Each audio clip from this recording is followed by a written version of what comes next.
Good evening, good afternoon, ladies and gentlemen. My name is Angel, King of Mediocrity Martinez, joined always by my wonderful co-host, Eddie Nags. Eddie, say hello to the people. What up, everyone? Welcome, everybody, to Layman's Word, where we talk all things we know absolutely nothing about. We take some time to try to explore new things that we previously had no experience in or have no prior knowledge to, and we try the best we can to ask as many questions as possible so that we can all learn together about those things. Sitting in right now for our special guest is Brian. Brian, say what's up to the people. Hello. Hello to you too, sir. So what we're going to talk about today is kind of a follow-up to last week's episode where we discussed, what lives matter, because there was a lot going on in the world. There was a lot of rioting, looting. Things were kind of getting out of control. It got a little bit scary at some point in the middle of the week. Trump was threatening to send out military, even though I don't think he ever could really do that. He was making those kinds of threats so that, our governors can get our states back to a peaceful state. And it was really, really difficult to stand idly by and watch all these things happening. And for me personally, we were sitting here, we were talking about it, we were discussing it, and certainly, on my social medias, I've been pretty active about, how I feel in support of the movement, But I took a long, hard look at myself, throughout the week, and I really thought about, what am I doing, and what could I do better? How can I do more? So I decided, this week that I was going to go out and I was going to join, a protest. I was going to join one of the marches. And so we did. I got with Eddie. I asked him if he wanted to join me. He said he was in. We did a little bit of homework, and we ended up walking with the Black Lives Matter movement on Saturday. Yep. Oh, sorry. Friday, out of Long Beach. It was and it was interesting. Eddie, what can you tell the people about how we ended up there, and what drew us to it? Yeah, so that's we start off. We didn't know where we were going. So yeah, one of the examples of how social media and technology can be good, because that's how we found the Long Beach one. Shout out to Cuba, who actually found it for us. Yes, and nice. He just found it in Instagram using the hashtag. Yeah, so nice. Imagine even hashtag have come useful. It's crazy. It's ridiculous as it sounds, but I mean, if it wasn't for that, we wouldn't have made it. So we power of the hashtag, everybody. Yeah, seriously. We actually went to Downey first. Boo, correct. Downey. Yeah. Shame on you. Shame. Yeah. We were late. But no, still. If we were late, that's even worse. Yeah. So we were about an hour late. We were supposed to start at 12. Ain't nobody there. Yeah, there wasn't a soul there. It wasn't in there. Nobody was organizing there. Cops were chilling, laughing. Yep. National Guard was there too. You see the National Guard was there too. Just getting in Downey? In Downey, yeah. Mm-hmm. Yeah. Yeah, no support whatsoever, bro. None. And they didn't have nothing, so we're like, fuck it. No, Long Beach one was hours later. That's why. So we made our way to Long Beach, and back to where Angel was saying it's kind of scary. I was a little nervous. I didn't know what to expect. I took my SLR camera, and I kept it on my backpack at first because like, fuck, I don't know if I want to bring it out. Yeah. And I became more calm. We actually, you see the National Guard driving up, and then really cool. We walked by National Guard on the way to the meetup spot, and Angel, I just asked them how you doing, and like good, and then just like, you guys must be tired. Can you guys sit? And the dude's like, nah, but I can take a knee if I want to.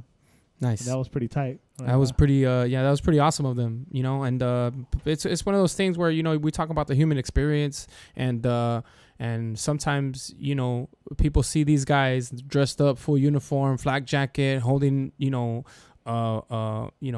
M4, they've got a weapon in their hand, and you see them, and I don't know how some people might think when they first see that, but seeing it up close and personal for myself, it was shocking to see, because and in your case, in your home. And it's in my neighborhood. Like, this is my backyard that we're in, and I'm seeing these guys in full gear.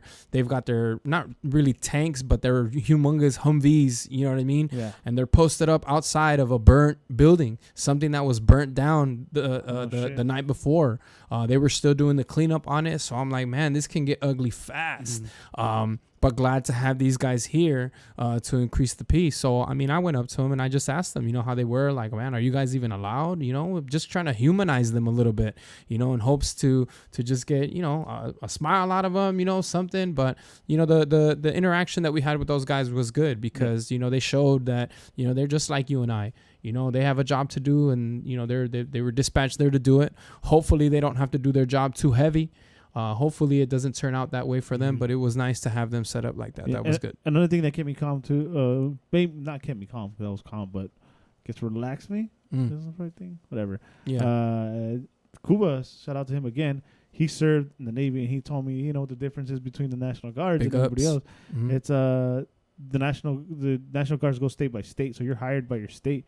So all these foods that are there, they're all from California. Yeah. So that made me feel a little more relaxed. So like they know what's up. They're at home. Yeah. A lot of their mentalities are the same as ours. Correct. So that, chill. And then even later on, which we'll get to once we started marching and stuff, we marched right by them and they didn't even bat an eye. Yeah. Yeah. So 10-4.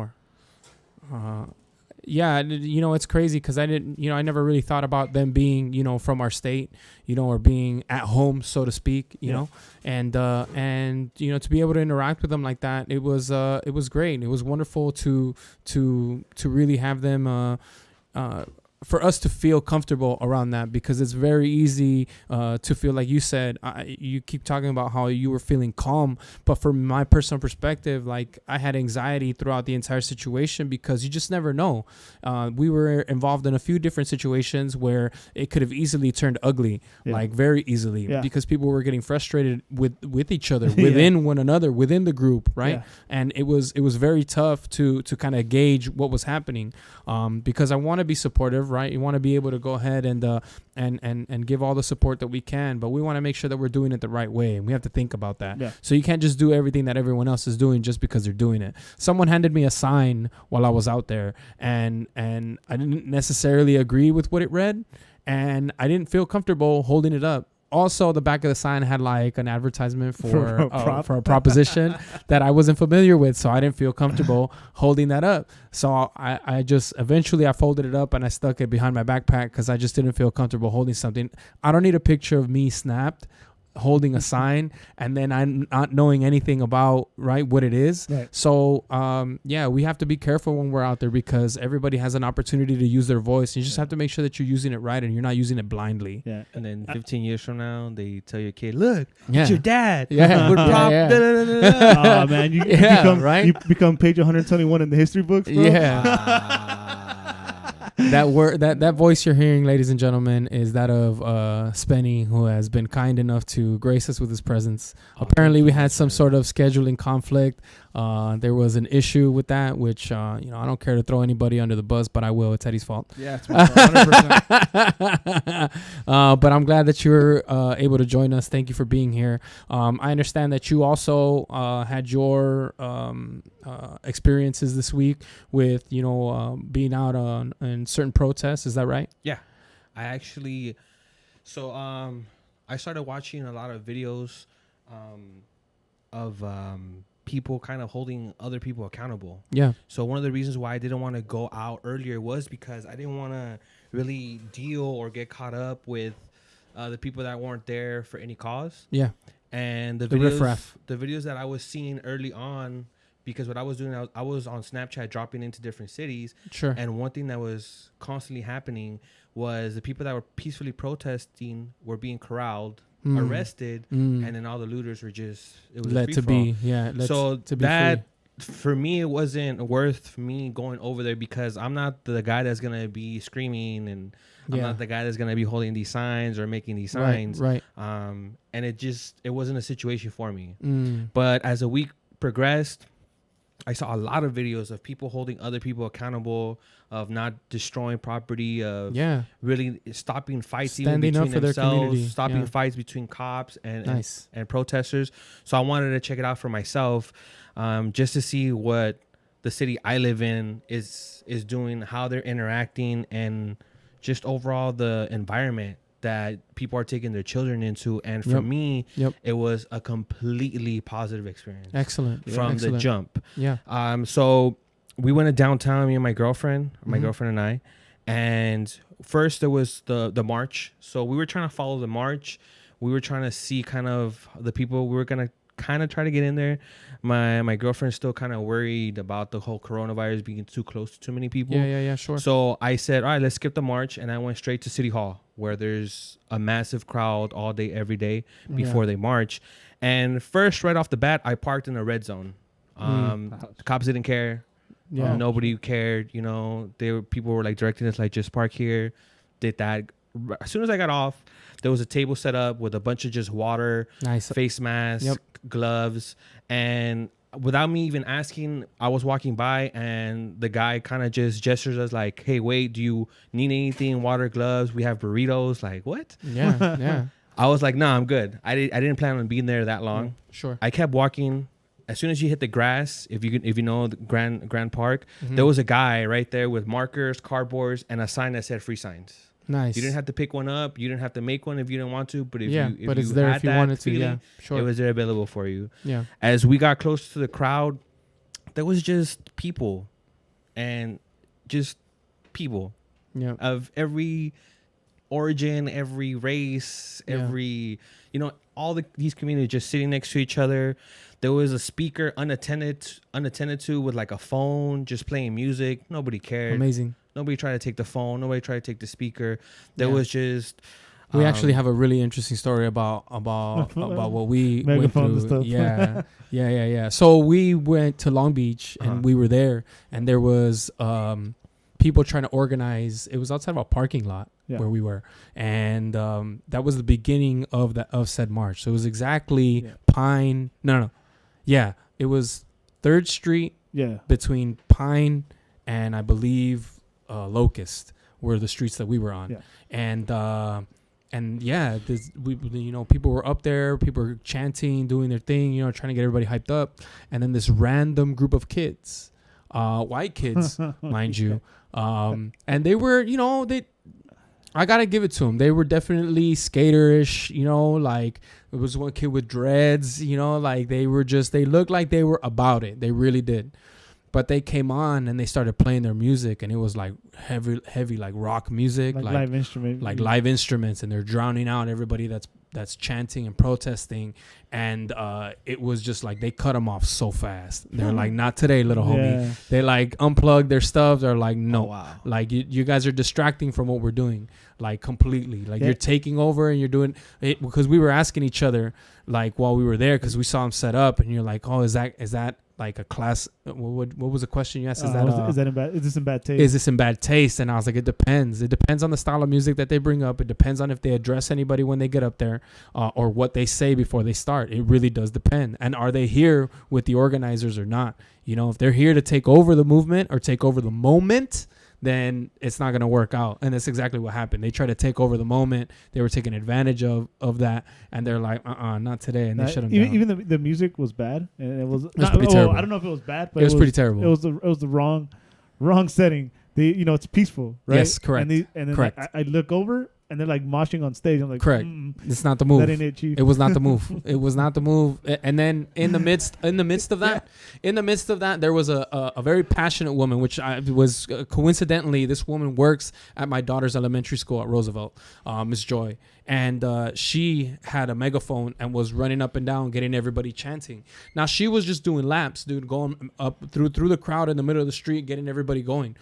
Simultaneously, the band started playing, and she just happened to start walking this way, sort of towards the band. So when some people moved towards the band, other people started moving too, and then they started following her. This lady took off with like half the movement.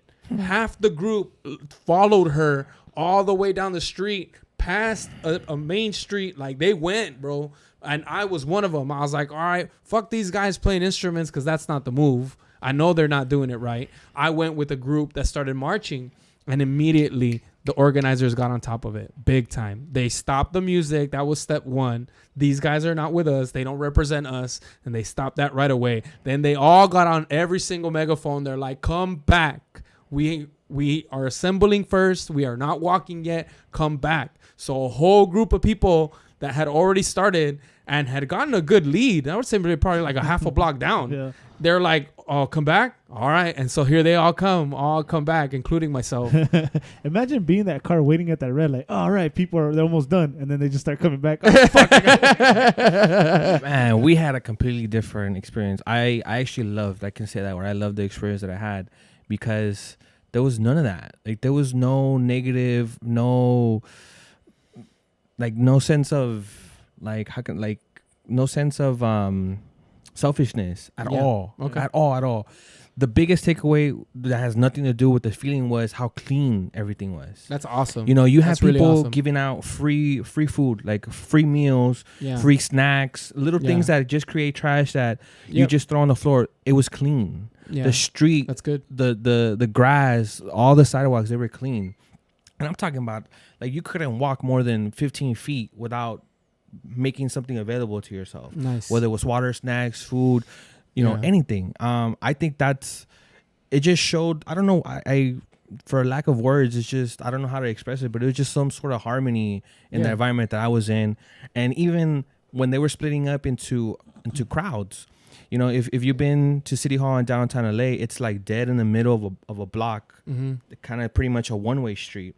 So the crowd peeled off onto both sides. And it wasn't matter. It wasn't like, no, you got to come this way. It was just, they're going that way. We're going this way. We're going to meet back here anyway. True. That's what I liked. The cops were present. Nobody was being negative towards cops. That's actually one thing I didn't see. Cops, huh? We didn't see any cops. Yeah.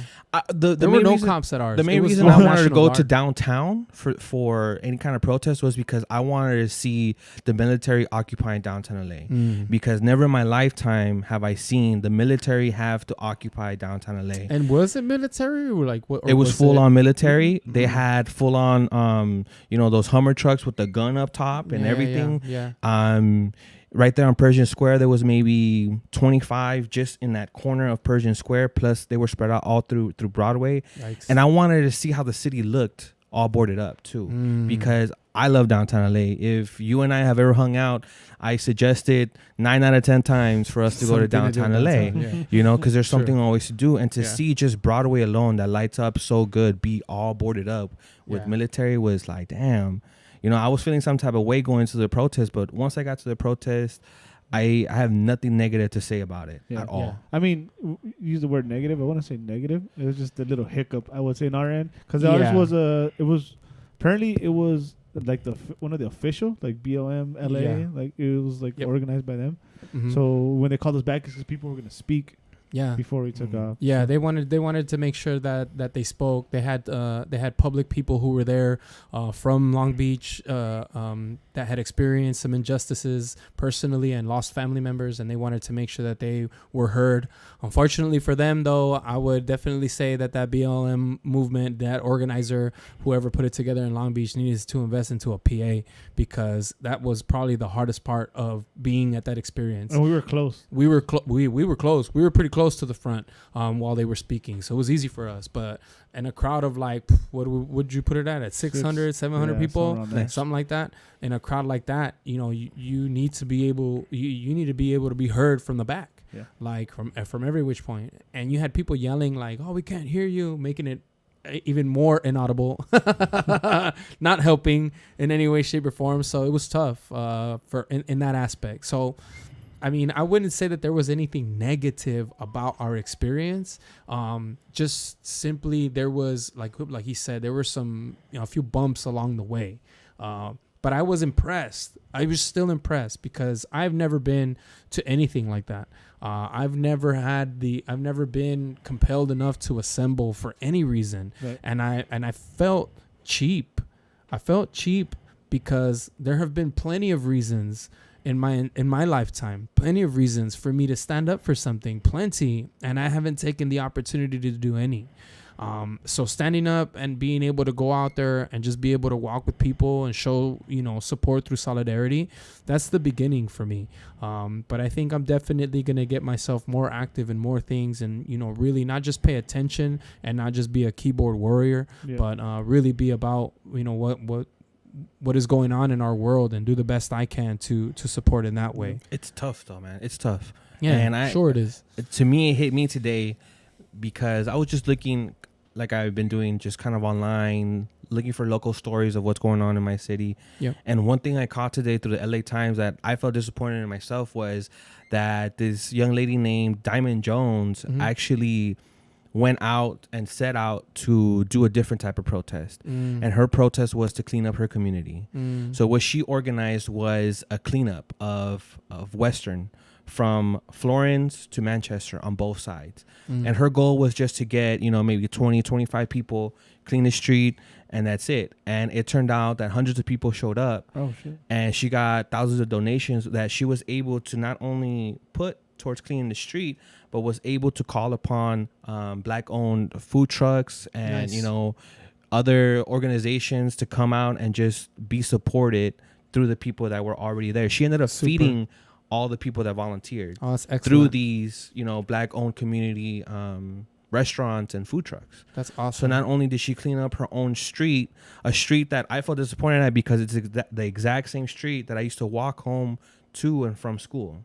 So if I would have picked up on this or on Friday, I would have gone to that instead of the protest. Sure. Not because the protest doesn't mean anything to me, but that would have meant more because it's your home. That's where you're at. And I can show somebody else that it's okay to do that, to volunteer your time.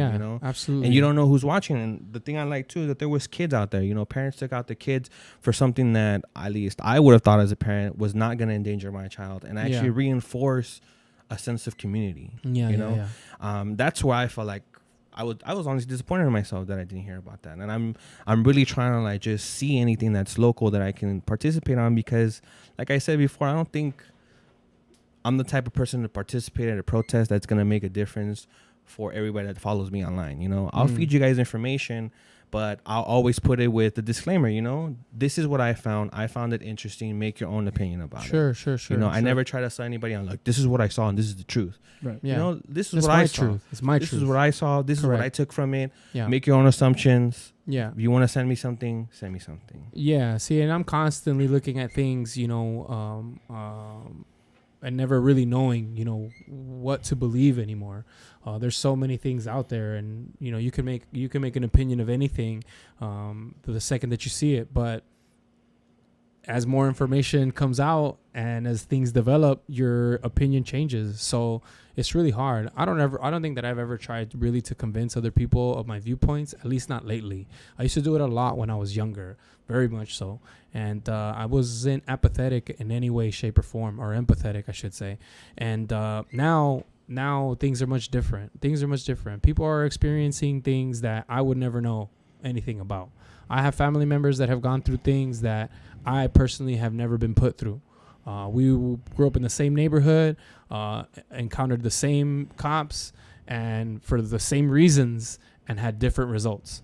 Like, that's my personal experience, right? Like, I was able to, I got pulled out of a car, put in cuffs, and then let go at the end of it because, the officer apologized because it wasn't me they were looking for, right? Like, I fit the description, supposedly. And then they put my name in the system, and they're like, oh, when we put Angel Martinez into the system, there's like 1,000 of you. And half of you have plugs. And I was able to get smart with this officer and say, well, maybe you should use my driver's license number. There's only one of those. Right? So I was able to say that, right? And I managed to still get myself out of that situation without any harm coming to me. And there are other people on the planet that cannot do that. Even if they're completely innocent and they haven't done anything wrong, they will not leave that traffic stop. They can't. They won't. Right. And if they get acquitted of that, they still get charged with resisting arrest, right? I mean, dude, that's the it's crazy like it wasn't you, but you resisted anyway. There was a guy that I saw, and this just goes to, like, he was actually a Latino. There was a guy that I saw very recently, and he's sitting on the hood of his car. The dude is on the hood of his own car. All right. And I guess he looked at an officer wrong. Maybe mad dogged him was what the officer kept saying. And then the officer got in his face. Got right in his face, literally standing, his feet between the gentleman who's sitting on his car, is hunching over him, chest to chest, just on him, and then bumps him, is like, don't hit me. And it's like, dude, what are you doing? You're on top of him. Are you assaulting me? What are you doing? You're on top of this guy, and you're telling him not to hit you. And it's so ridiculous. Like, it's like, there's a scene in Harold and Kumar, Go to White Castle, where they have a black guy already in the back, already in the back of a squad, or already in a jail cell, and there's someone else attempting to escape. Yeah, the cell is wide open, and then they're like, he's trying to escape, and then they all go to the cell. They're like, oh, he's got a weapon. He's like, man, that's a book. You know, and then they're like, stop resisting. He's like, I'm not resisting. And it's crazy because it's such an exaggerated, it was such an exaggerated thing for me that it made me laugh. But seeing it over and over again in real life, that's really how it is. It really is for some people. That's how life is. You cannot say a word edgewise. You can't bring up any, you have to shut up and be complacent, and that is just not a way to act. It's no way to be. It's just no way to be. It sucks. Something's got to change. Things need to change because people are feeling, they're like they can't do anything, you know. And so for me, you know, being out there, being part of this movement was very, very helpful. You know, for myself, you know, in support of my family and my friends, and I'm glad that I was able to do it. It was a great experience. Yeah, same here, man. I said this before we went and everything, like leading up to it. I went for selfish reasons. I believe in the movement, 100%, right? But I'm not one to go out there and protest. You know, never have. This was my first time. I just thought, like, it was I was trying to quote Inglourious Bastards, how he Christopher Waltz character in that gives this view, like how sometimes history reaches out, you know, it's hand to you and it's your, you know, so it's your choice what we're gonna do. So that's what it was to me. It was just history was there. So my selfish reason was like, let me go see it. Let me go see it. I'll be part of history later down the line, you know, and I get to tell these stories that, you know, I went one day, you know, it was all selfish. But yeah, after the experience and, you know, talking to the National Guard, the little interaction, and just that just being around people that are so passionate, and we got to see those speakers there too. It was like, damn, this is something, you know. Like I'm already looking at the next protest I'm gonna go to, which we should say now we will most likely be there. And Spenny, of course, if you want to join us, there's gonna be a big one next Sunday, and I encourage people to go. So next Sunday is supposed to be Pride, but instead of Pride, they're gonna have they canceled it. Yeah, they're gonna have a get together, protest for in Long Beach, in West Hollywood, June 14th. And so, you know, I assume Pride it cracks. I've never been there, and I assume, I mean, wink, wink. It sounds funny, but you know, it's I'm being honest. No. So I assume all these people are gonna come out too, and I assume should be massive. Huge, yeah, should be massive.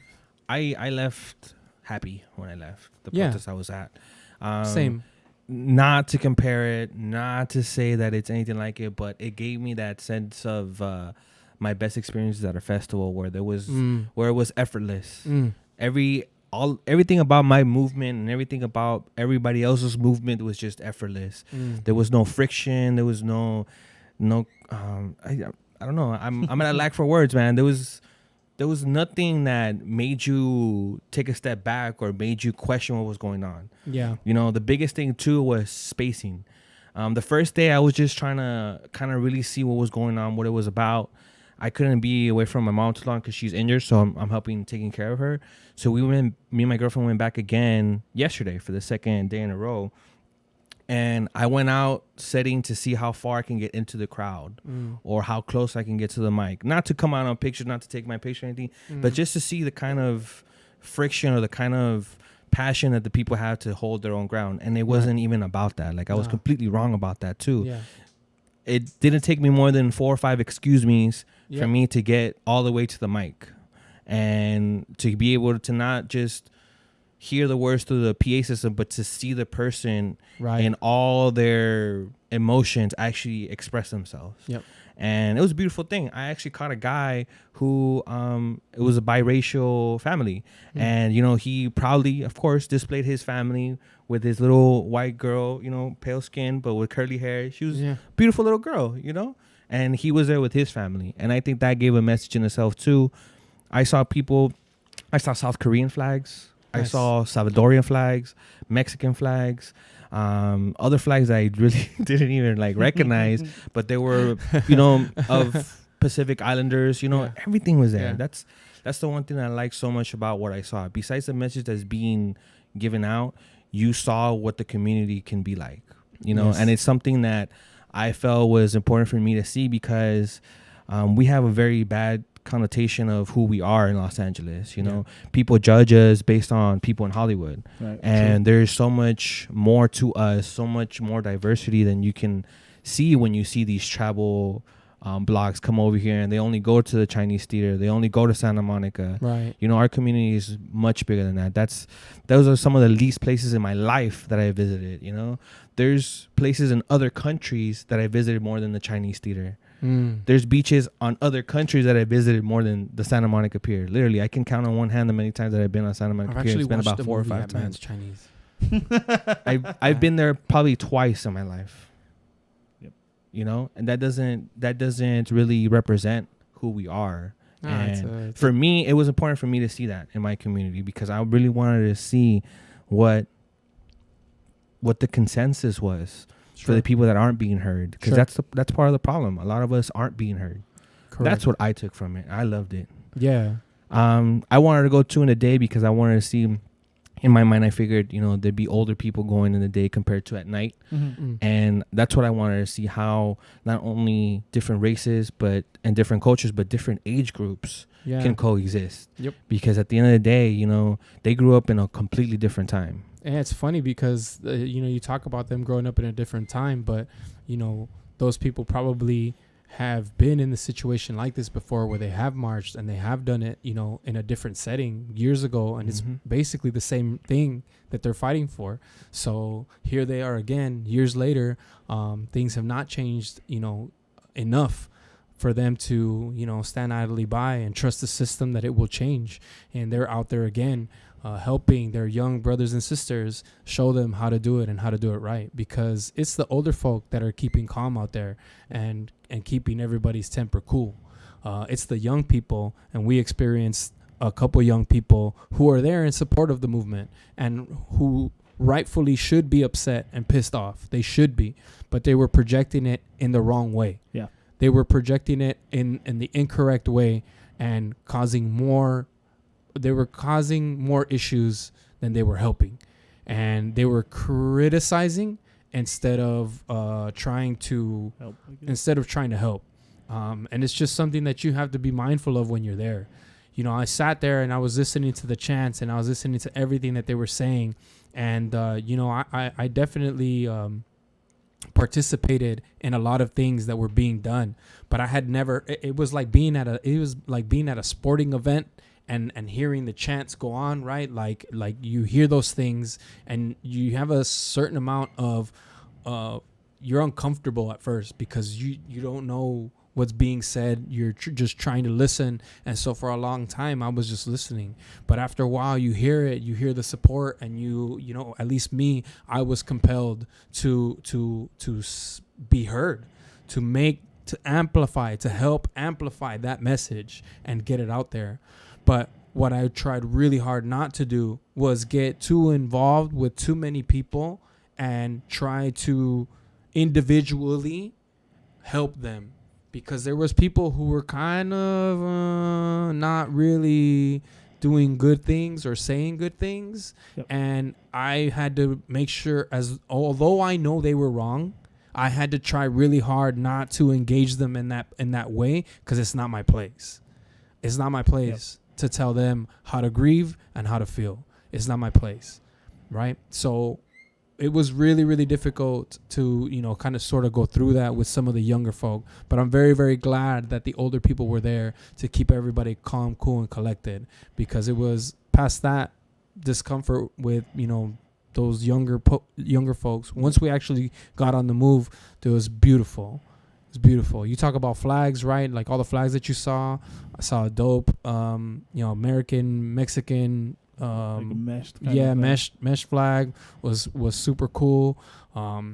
Yeah, it was great, man. And even the people, like, I don't know if you guys ended up on the streets where there's like general traffic flowing through, but like we cut off traffic completely. Cars got stuck where we were walking through, like down the street that we ended up going, and some of them were, I can recall one car who was bothered that they got stuck, but quickly got with it, sped up, and just started honking and like cheering on in solidarity, because it's like, bro, you don't want to get caught up with that face. Don't make that face in the middle of what's going. You're gonna get your car flipped over, bro. Page like, it's gonna happen. One cool thing about the one we went to, they started marching, and I honestly didn't know how long they were gonna march for. I was in sandals, we kind of like, I just kind of got out of bed and went. Sure. So I wasn't trying to like march. So we were just kicking in, hanging out, kind of talking to people, seeing what was going on.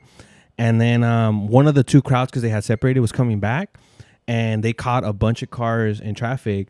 And the cars just like kind of like turned around, backed up, opened their trunks, and just sat. Like we were just sitting on their trunks and just like, fuck it. Yeah, what are you gonna do? Yeah. And then like people pulled up, like in pickup trucks. Like same thing, turned around, backed up and kind of close to the crowd, and put up a sign: free water, free awesome. Snacks. That's like super awesome.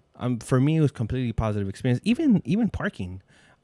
This time, I wanted to see how much I can push it, and the protest was at the start of the driveway, and I parked like right here, right next to a news truck, and I wasn't even gonna fit. I was just gonna turn around and leave. And right when I was leaving, I asked some guy in a caravan from Virginia, was he leaving? He's like in a Virginia ass accent, or at least in a southern accent. He was like, oh, I'm just waiting for like a few people. I'm gonna leave like in 10-15 minutes. That doesn't sound like that accent. He was terrible impression, man. And he was like, if you want, I'll pull up and you could just still park right here right now. And I was like, you serious? He was like, yeah. And then he even asked the car in front of him, hey, move forward so he can park. Yeah. That's awesome. And I pulled up. I had to walk 10-15 feet, and I was already on the steps of City Hall. For us, the experience was definitely a little different in regards to parking. I was able to find parking very quickly because we parked at my apartment. Nice. Yeah. Once we realized how close it was to where I lived, again, is right in my backyard. It was maybe a 15-minute walk. 15-minute walk, yeah. Maybe a 15-minute walk. Luckily for us, completely organic. The march coincidentally ended up going in the exact direction that we needed to go back home, so it worked. We just went with the whole crowd. Turn your blinker on. They ended up on my block, but like a few blocks away from my pad, so I was like, oh, this is perfect, like this is great.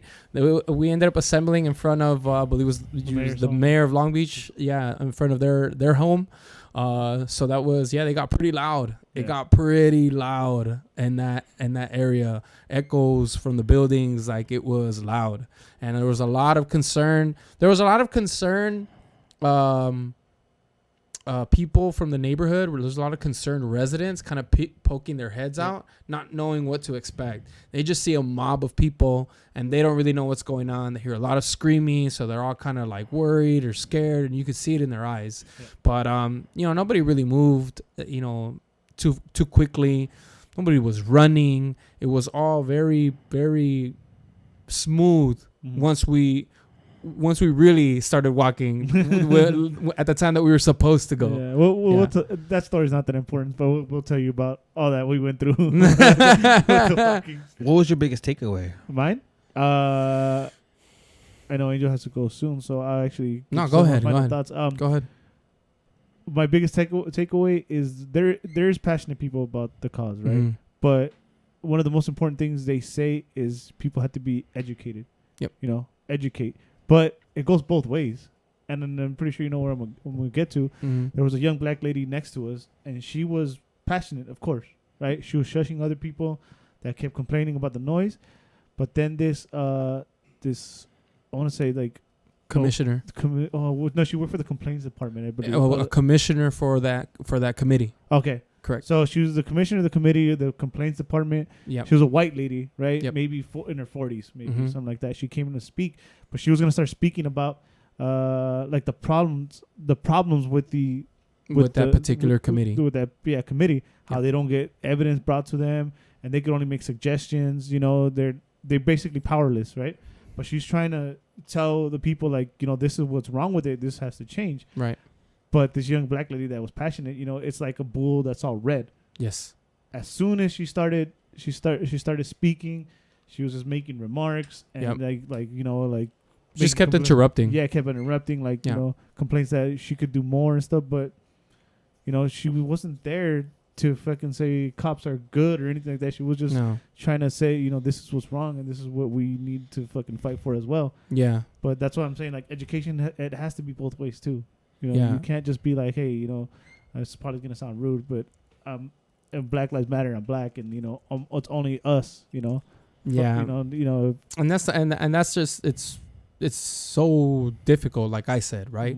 Like, I could have at any point asked that young lady, like, hey, no, maybe you didn't hear her. Yeah, right. I could have interjected, but how would that have turned? How could that conversation have turned on me as quickly, right?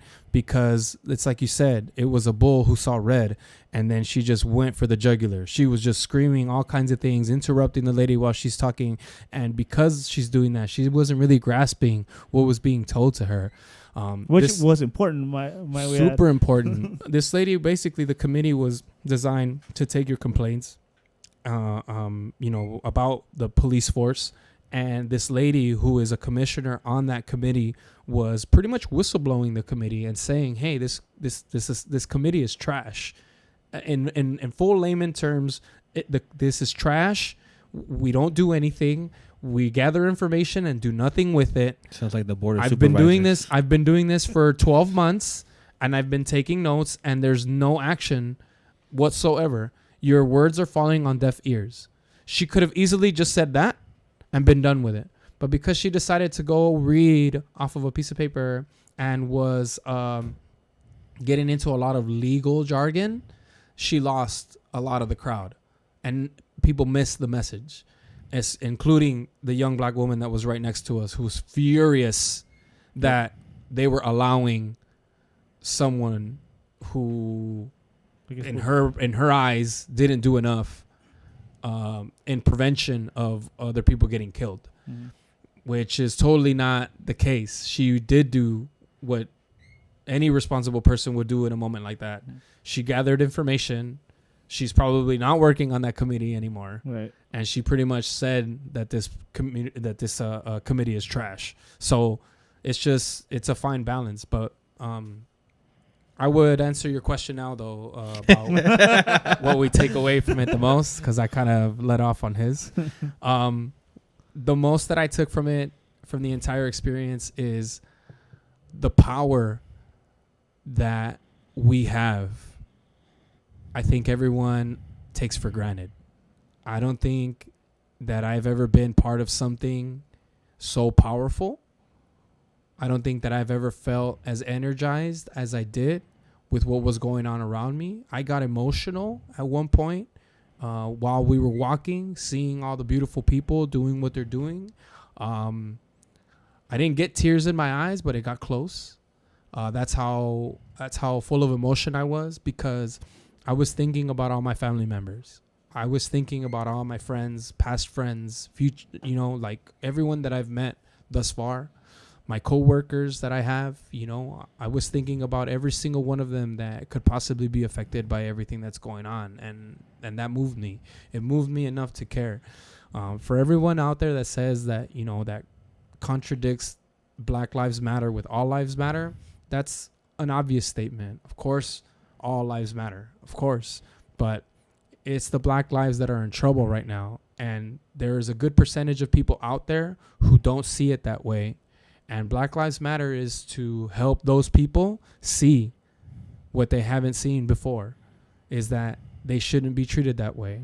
And that's the biggest takeaway that I have from it. It's not that they're claiming that only they matter, which is a preposterous and stupid stance on what you think that hashtag or that movement means. It's simply that they also want to be seen as important.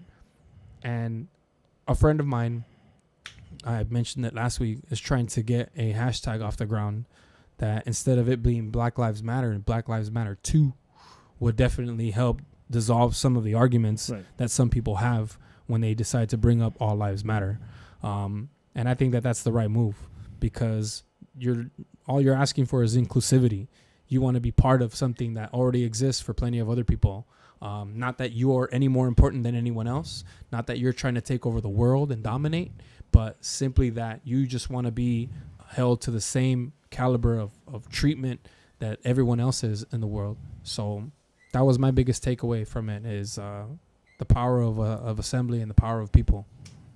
Yeah. Nice. Mine was a sense of community, something that a lot of people don't get to experience. Again, just to relate it to that, just for the sense of what it made me feel, that's one of the reasons I like going to festivals, because it's a sense of just community, Yep. Never have I had a negative confrontation or any aspect of any negative feeling at any festival, because it's just about being there and, having a good time. Yeah. And this is not the place to go and have a good time, but I think it's important for maybe some people that have never felt a sense of acceptance or a sense of community to have felt that, because it was truly effortless. Nobody was forcing you to be there. Nobody was forcing people to give stuff out for free. Nobody was forcing for you to stand next to somebody that, you don't know, or that doesn't even, may not even understand your problems. Right. But everybody there you can see was just together, really together. It wasn't like, oh, no, you're not supposed to do this. It's just like, oh, you could do this instead. Or, you could, somebody's sign was upside down. Oh, nobody laughed at them. They were just like, your sign. And it wasn't like hey, your sign's up. It was just like, hey, man, your sign's upside, Yeah. Like all these points that I saw really made a difference, in my opinion, of how the world should be overall. Like, I even told my girlfriend, like, I wish this can happen every day. Yeah. Not necessarily the protest, but what was going on when the two crowds separated, and there was still a crowd of people just there, Again, not because somebody was forcing them to be there, not because they were on the clock and they had 15 minutes to go, but because they wanted to be there. And it was that sense of acceptance, that sense of community that I wish a lot of people get to feel growing up.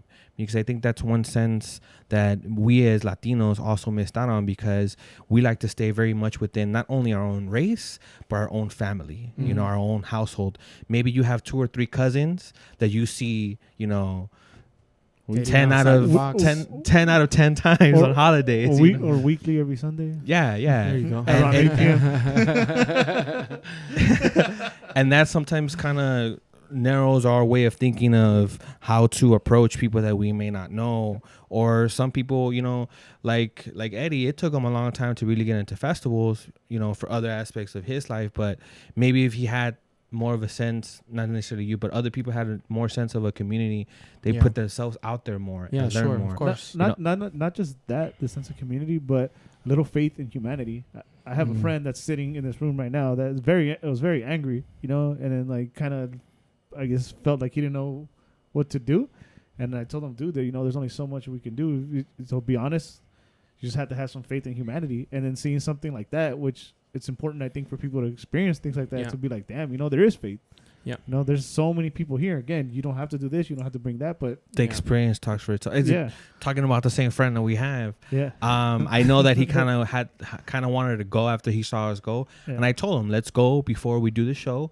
We don't have to be out there for hours. Right. That doesn't, you being out there for hours doesn't make you any better of a protester or any. No. Just be out there. And I even told him, like, I wasn't even trying to explain it to him. I just told him, just be out there for a little bit. We won't go that long and you'll understand. No. It wasn't like I was trying to feed him what to feel. It was just like, I literally told him, once you're there, you'll understand. Yeah. Those were exactly my words. My words. Exactly. And that's just something I hope a lot more people experience.